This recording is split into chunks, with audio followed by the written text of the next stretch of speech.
Number 6 में हमने देखा कि डिफरेंट किस्म के एटम्स आपस में कंबाइन होते हैं एंड हमने ये भी देखा कि वो कंबाइन क्यों होते हैं या किन तरीकों से होते हैं। सिंपली वो स्टेबिलिटी चाहते हैं इसलिए कंबाइन होते हैं। चैप्टर 7 में हमने पढ़ा थर्मोडायनेमिक्स। थर्मोडायनेमिक्स का मतलब कि जब कोई दो या डिफरेंट किस्म के एटम्स आपस में रिएक्शन करते हैं तो उनका टेम्परेचर राइज हो सकता है, यानी वो एनर्जी रिलीज कर सकते हैं या एनर्जी एब्जॉर्ब कर सकते हैं। इस चैप्टर में हम केमिकल इक्विलिब्रियम पढ़ेंगे।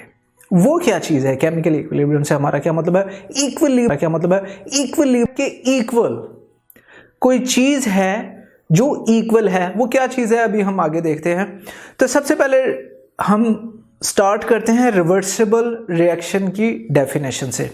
तो डेफिनेशन ये कहती है the reaction which moves in both direction is called a reversible reaction.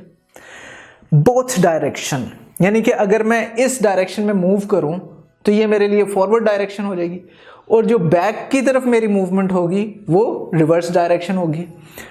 इसकी एग्जांपल्स आगे देखेंगे। इरिवर्सिबल रिएक्शन की भी हम डेफिनेशन देख लेते हैं।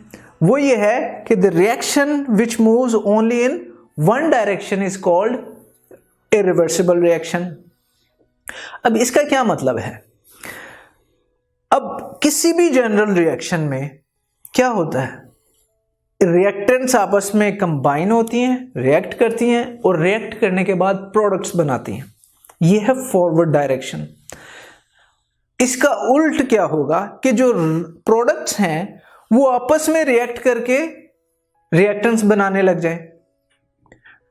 फॉर एग्जाम्पल अगर मैं कहूं ए और बी रिएक्टेंट्स हैं, यानी आपस में रिएक्ट कर रहे हैं, रिएक्ट करने से हमें बना रहे हैं सी एंड डी, तो ये तो हो गई फॉरवर्ड डायरेक्शन।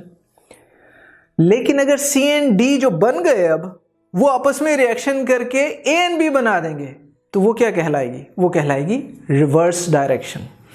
तो हम इसे ऐसे भी लिख सकते हैं कि ए प्लस बी ने सी और डी बनाया एंड देन सी और डी ने आपस में मिलके ए प्लस बी बनाया, ए और बी बनाया।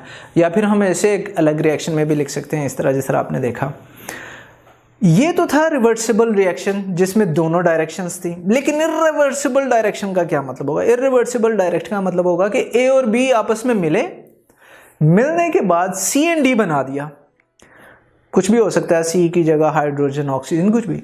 लेकिन अब सी और डी आपस में रिएक्ट नहीं करेंगे। जब रिएक्ट नहीं करेंगे तो वो कुछ और चीज नहीं बनाएंगे या ए और बी नहीं बनाएंगे। तो हम एक दिन छोड़ दें, 2 दिन छोड़ दें, वो सी एंड डी ही वहां पे रहेंगे, वो रिएक्शन नहीं आपस में करेंगे। तो इसे हम कहते हैं इरिवर्सिबल रिएक्शन। अब बुक की जो एग्जांपल्स है इरिवर्सिबल रिएक्शन की एंड रिवर्सिबल रिएक्शन की वो हम देख लेते हैं। सबसे पहले सोडियम ने वाटर के साथ रिएक्ट किया and sodium hydroxide and hydrogen gas बन गई। अब अगर हम सोडियम हाइड्रोक्साइड एंड हाइड्रोजन को पड़ा रहने दें जो हमारे सोल्यूशन में जहाँ भी हमने ये रिएक्शन हो रहा है, तो वो आपस में मिलके वापस हमें सोडियम एंड वाटर नहीं बनाएंगे। इसका मतलब उनका कोई रिएक्शन नहीं होगा। तो ये रिवर्स डायरेक्शन में रिएक्शन नहीं हुआ, इसीलिए हम इसे इरिवर्सिबल कहेंगे। सेकंड एग्जांपल, अगर मैं हाइड्रोजन गैस लूं एंड ऑक्सीजन गैस लूं और इनको रिएक्ट करवाऊं अंडर सूटेबल कंडीशंस तो वाटर बन जाएगा। लेकिन ऐसा नहीं होगा कि जो वाटर बना वो वापस हाइड्रोजन एंड ऑक्सीजन में कन्वर्ट हो जाए, यानी डीकंपोज नहीं होगा। तो ये रिएक्शन भी हमारा इरिवर्सिबल रिएक्शन है। नेक्स्ट हम एक एग्जांपल देख लेते हैं रिवर्सिबल रिएक्शन की। रिवर्सिबल रिएक्शन में आप देख सकते हैं कि हमारे पास nitrogen gas and hydrogen gas को हमने रिएक्ट करवाया आयरन की मौजूदगी में 450 डिग्री सेंटीग्रेड पर हाई प्रेशर में। ये इस रिएक्शन की कंडीशंस हैं और हमारे पास अमोनिया गैस बन गई। अब अमोनिया गैस जो है वो हमारी प्रोडक्ट है।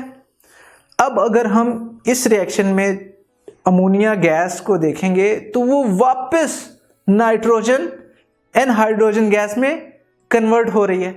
यानी एक तो रिएक्शन हो रहा है कि ये दोनों आपस में मिलके ये बना रहे हैं, लेकिन एट द सेम टाइम ये जो है वापस डीकंपोज होके रिएक्टेंट्स दे रही है हमें। तो ये बोथ फॉरवर्ड डायरेक्शन, ये हमारी फॉरवर्ड डायरेक्शन है और ये हमारी रिवर्स डायरेक्शन है। तो ये दोनों डायरेक्शन में रिएक्शन होता है, इसलिए इसे कहते हैं ये रिवर्सिबल रिएक्शन है।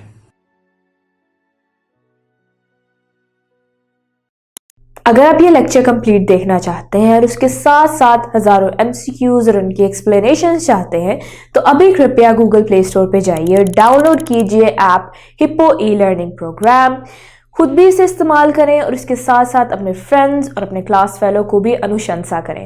And don't forget to like this video and subscribe to our channel. धन्यवाद।